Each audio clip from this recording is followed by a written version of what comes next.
few weeks back, I dropped a bunch of ecstasy and went to the symphony. A lifetime ago, I would do this all the time, sinking down in my seat, wrapping the sound around me, a blanket, timpani in my fingertips, the cello syncing with my heartbeat. But then, what always happens, happened. I got a job, got married, had a kid, and woke up one morning suddenly, surprisingly, a grown-up. What did you do when you realized you were old? I bought tickets online to the Magic Flute, booked a babysitter, and went to my sock drawer, where I'd hidden the 3 little pills of ecstasy a friend had given me years before, in case of emergency, she'd said, as if I were going to Africa and this ecstasy could fend off malaria. I took them all in the cab on the way to Symphony Hall. Have you been to Symphony Hall on Michigan Avenue down by the Bean? It's beautiful. Rotunda lobby with the chandeliers, tons of people dressed in expensive things, women in shiny makeup, and as I stared at them, I suddenly got hyper aware of the mascara on my eyelashes. Like I could see these feather-like things flying in the air when I shut my eyes. Seriously, you have to try it. Everybody, shut your eyes. Okay, now open them slowly. Look at the light. Do you see swirls? Like a 4th of July sparkler? This was me in the lobby of Symphony Hall, squinting at the chandeliers, trying to see my own eyelashes, and that's when I heard it. Megan, is that you? Now, you've seen this moment in 1,000 romantic comedies. The main character has food on her face, or has recently vomited, or is maybe peaking on ecstasy, having not done that particular drug for over a decade. And it is then, at the most inopportune moment, that the last person she ever expects to see appears. An ex-boyfriend, an ex-boyfriend's new girlfriend, an ex-boyfriend who never really was a boyfriend, just some old guy I slept with a lot. And I probably shouldn't say old, because how old he was then is how old I am now, and I'm not old. Right? Right? I opened my mouth to say his name and then realized I didn't remember it. Not his first name anyway, which is funny because usually it's their last names you forget. What I did remember was this. He'd been my professor. My ethics professor. My ethics professor with whom I'd had an affair. I know, totally not ethical. But in the moment, I was in the moment, 18 and free, desperate to be an adult. And my ethics professor was 35, which at the time was so totally old. I mean, not old like dating your grandpa old, but old like he'd lived. He was experienced and intellectual. His thesis was on Kant's critique of pure reason, and he talked about it with so much passion, pacing the room, scribbling on the blackboard.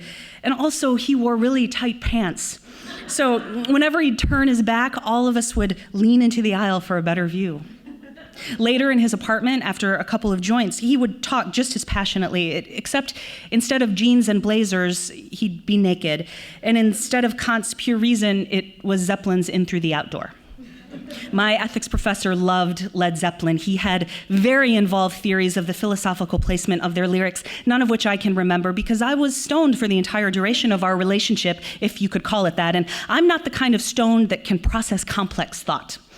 I'm the kind of stoned that stares at the orange juice carton like, oh my God, have you ever looked at one of these things? They're amazing. And then I giggle for a half an hour and fall asleep.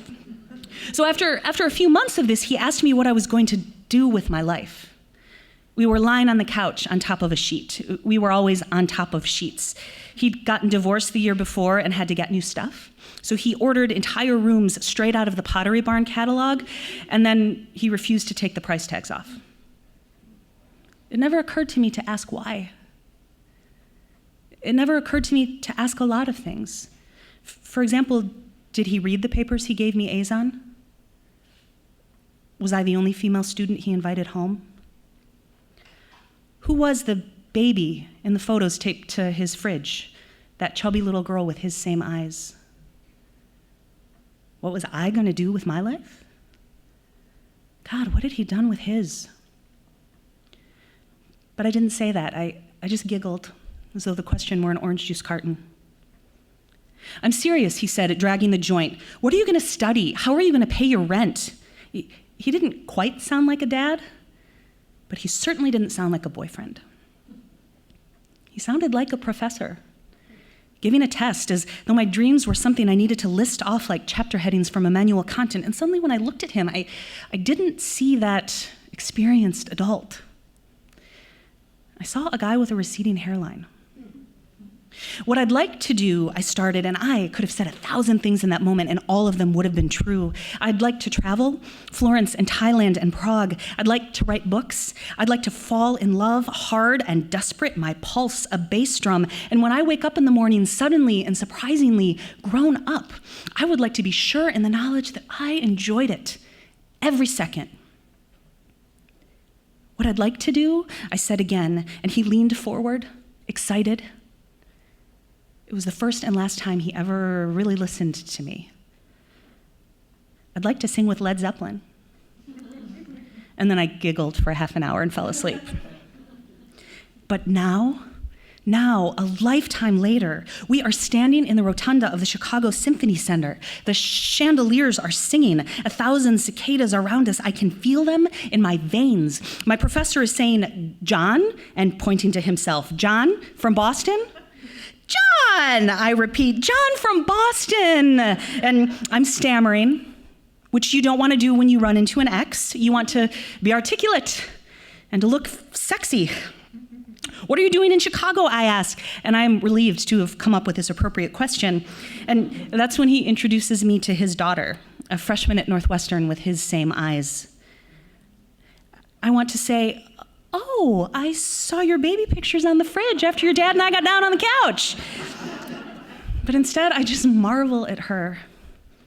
She's 18 and free, desperate to be an adult, and I want to yell across time to myself at that age, enjoy it every second. "So," John says, and I lift my focus from his daughter's face to his, in his 50s now, his skin a matrix of dips and slopes. "Did you ever sing with Zeppelin?" he asks, and we laugh because really, this is hilarious, us running into each other after all of these years.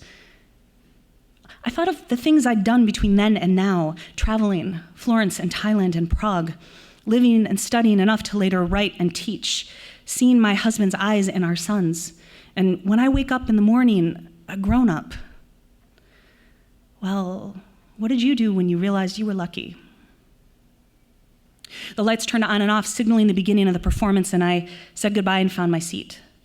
The crowd applauded as the conductor entered, settling himself in front of the orchestra, and then silence. I'd never heard so loud a silence. And he lifted his arms. This is the moment when back in my 20s, I would sink and drown and hide, burying myself under all that sound. But now I am leaning forward, excited, anticipating the explosion of the instruments. But for some reason, I turn away from the orchestra and instead look down at the line of audience next to me, this long sea of people, all of us waiting, all of us about to fly. Thank you.